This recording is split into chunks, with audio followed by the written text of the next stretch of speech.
Yo tout le monde, on se retrouve pour le vlog 3 au Sri Lanka. Ça y est, on y est arrivé au Botanic Garden. On a pris un petit tuk-tuk depuis Kandy. C'est impressionnant ce pays. Comment vous faites alpaguer quand vous êtes un touriste dans tous les sens.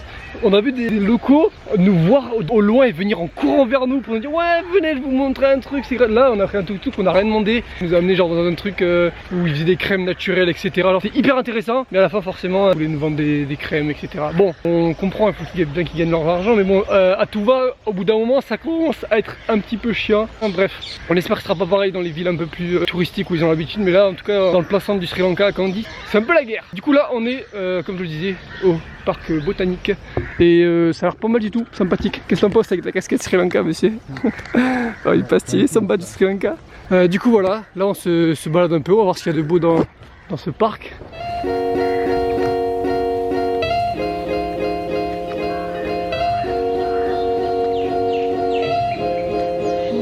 Ok là.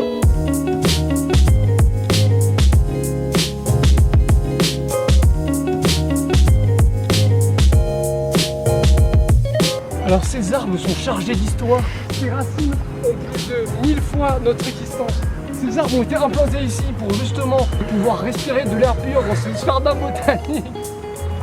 C'était Rafa le reporter, merci pour les infos à ce prix. Let's go dans les ponts de la mort. Il y a vraiment un mec qui se baigne, plein de nerfs, oh là, oh il tangue. Si ce vlog sort pas, on sait pourquoi. Et en vrai c'est chaud un peu. Voilà. Pas sûr. C'est Kaganak. Alors que nous on fait quoi? Nous on fait con et si un mec qui se baigne, c'est qu'on peut se baigner aussi. Ah il prenait sa douche, il se baignait pas en fait. Oh hey hey là ça yeah beau gosse. C'est un pont qui sépare les deux parcs de ce que j'ai compris. Je peux rien à ce qu'ils disaient tous. C'est tuk tuk.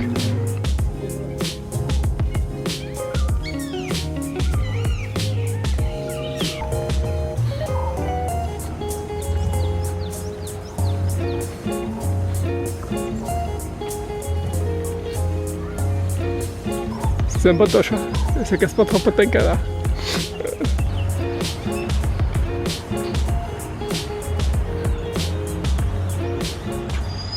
Du coup ça y est, on vient de sortir du Botanic Park. Après une petite balade de 1 heure, un peu long franchement, je m'attendais à mieux que les autres. C'était sympa mais c'est un peu redondant et vu que la météo était pas avec nous, c'était pas mal mais sans plus en vrai, c'est pas indispensable à faire. Du coup là, il est 13h donc on arrive là-bas à 16h. Ça va creuser, tout le monde savoir pas mais bon, on prend son nous. De beaux aventuriers.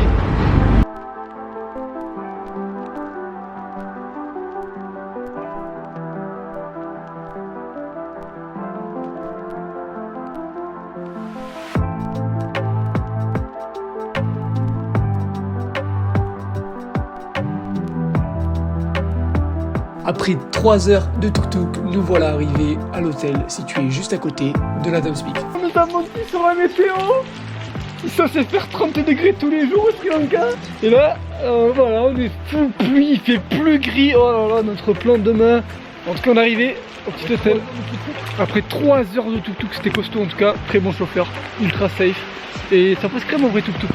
Bon, let's go, petit hôtel. Prendre une petite douche et manger parce qu'il est 16h, on a une dalle. J'espère qu'on va me faire manger. Yo tout le monde, il est très tôt le matin. Dis Siri, quelle heure il est? Il est précisément 1h42. 1h42. On va aller camper le pic d'Adam, à côté de là où on loge justement, pour respirer, pouvoir voir le lever du soleil. C'est conseillé de se lever très tôt à cette heure-ci. On espère pouvoir voir un beau lever de soleil parce qu'il fait très mauvais, comme on l'a vu dans les plans d'hier, il a beaucoup plu donc très nuageux etc. Bref, je vous amène avec moi, je vous amène avec nous pour cette petite aventure, en espérant que ce soit beau. Je vous fais une petite voix off maintenant de toutes les informations précises qu'il faut pour grimper celui etc. Let's go, grimper le pic d'Adam.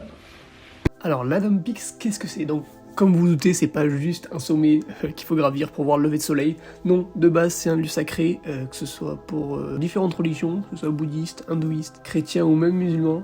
Donc voilà, chacun y va un petit peu pour ses propres raisons. En tout cas, nous en tant que bons touristes, bien évidemment, c'est pour voir ce fameux lever de soleil et faire cette expérience de monter ce sommet. Donc ce sommet, niveau sport, qu'est-ce que c'est? C'est 2243 mètres de hauteur avec 5500 marches à monter et un bon dénivelé d'1 km, donc ouais, c'est assez costaud.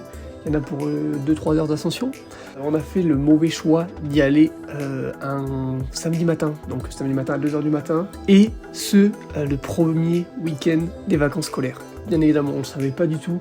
Je vous laisse imaginer le monde, vous pouvez le voir sur les images. C'était n'importe quoi. Il y a des guides locaux qui parlaient de jusqu'à 6 à 8 heures de queue pour pouvoir arriver au sommet. Donc voilà, si vous voulez monter, faites bien gaffe à pas que ce soit le week-end et pas que ce soit les vacances scolaires. Du coup pour ça, on avait regardé sur Google Maps, comme on se disait, c'est sûr qu'on va en haut, on a commencé l'ascension, on peut pas s'arrêter là et ne pas finir. On a dû trouver une alternative, on a regardé sur Google Maps et il y avait un petit chemin, un peu décalé. Bon du coup c'est pas le chemin religieux comme tous les autres, donc pour ça justement il y a personne, c'était vraiment dans la forêt, dans le noir. Donc on a vu 2-3 touristes le faire, donc on a commencé à les suivre et se dire bon, on va tenter par là, pour ça nous fait gagner du temps.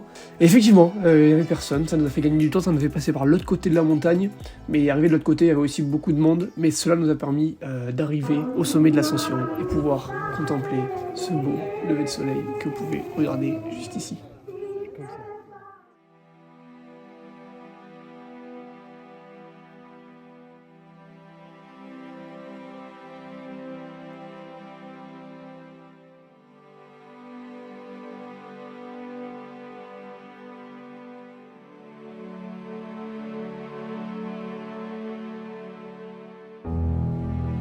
Voilà, après avoir assisté à ce beau lever de soleil, il est temps pour nous de redescendre. On peut constater tout le monde encore qui attend de monter, même après le lever du soleil.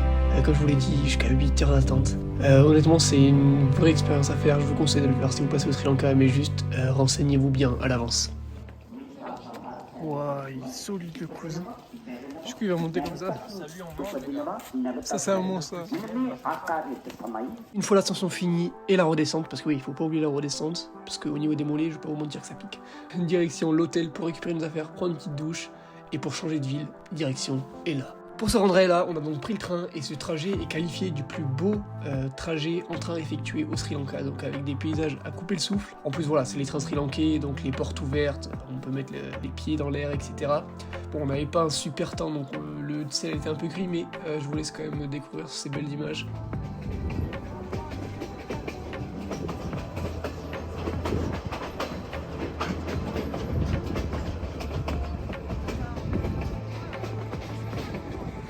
Et aussi le monde qu'il y avait à l'intérieur. Comme toujours, c'était blindé, on était censé avoir des places assises, pas du tout, debout tout le long, ça fait plaisir.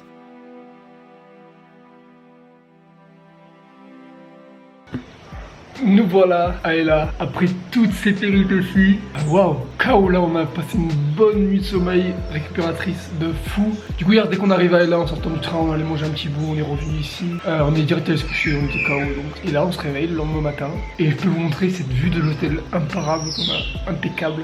Je sais pas comment on dit, implacable, tout ce que vous voulez, mais c'est ouf en tout cas. Cette vue, petite cascade juste en face de nous là. C'est ouf, c'est ouf, c'est ouf. On a eu un bon petit déj bien complet, comme ils font ici. Bon, là, on est sur la fin. Mais ouais, voilà, plein de fruits, des galettes, du pain de mie. Donc là, on est pendant 2 jours à Ella, qui est une assez grande ville. C'est la première ville où on reste de nuit, donc on va pouvoir un peu se poser après la Dame Peak, parce que c'était vraiment long. Là, on continue notre périple, comme il se doit. Franchement c'est régal là, tout fait quoi, même pas une semaine qu'on est là, déjà une différence de fou. Feedback au bout de quelques jours, je vous conseille d'aller les yeux fermés au Sri Lanka, c'est une dinguerie. Oh hier, la dinguerie qui nous est arrivée, c'est péripéties qu'on vient de jouer. Il y a vraiment une meuf qui est tombée du train. Elle est tombée du train premier degré. Bon, j'en rigole parce que heureusement elle a rien, mais s'il vous plaît, une touriste bien évidemment, parce que là, le truc du touriste, c'est tout le monde veut sa petite photo Instagram, donc ils se pendent au train pendant que le train il avance à toute vitesse. Bon, à toute vitesse ça va, c'est un petit train qui va à 2 à l'heure, mais quand même, mine de rien, tu sautes, t'es pas bien. Ils prennent leurs photos, ils regardent leur pote qui est à la fenêtre en train de prendre la photo. Et la meuf, je crois, elle est tombée au moment où on est rentré dans un tunnel. Et en plus, cette meuf était dans notre wagon. Ça faisait 1 heure qu'elle et Et son groupe de potes, elle faisait chier tout le monde, elle devait s'asseoir. Ouais, je peux m'asseoir là. Elle faisait chier tous les locaux, les pauvres, ils étaient là avec leur famille, etc. Ils voulaient s'asseoir pour aller à la fenêtre, pour prendre la photo de sa pote. Elle faisait des allers-retours. Le train, il était bondé. Genre vraiment, on n'avait pas de quoi bouger, on devait subir debout pendant 4 heures. Et elle faisait chier tout le monde, elle passait, elle marchait sur les pieds des gens. Bon, heureusement, de ce que j'ai entendu, elle allait bien. Elle a juste été traumatisée. Et quelques séquelles physiques, je crois, elle a eu une petite douleur à la jambe aussi. C'est bref. En tout cas, ne faites pas ça chez vous. T'es dingue comme par hasard dans notre wagon.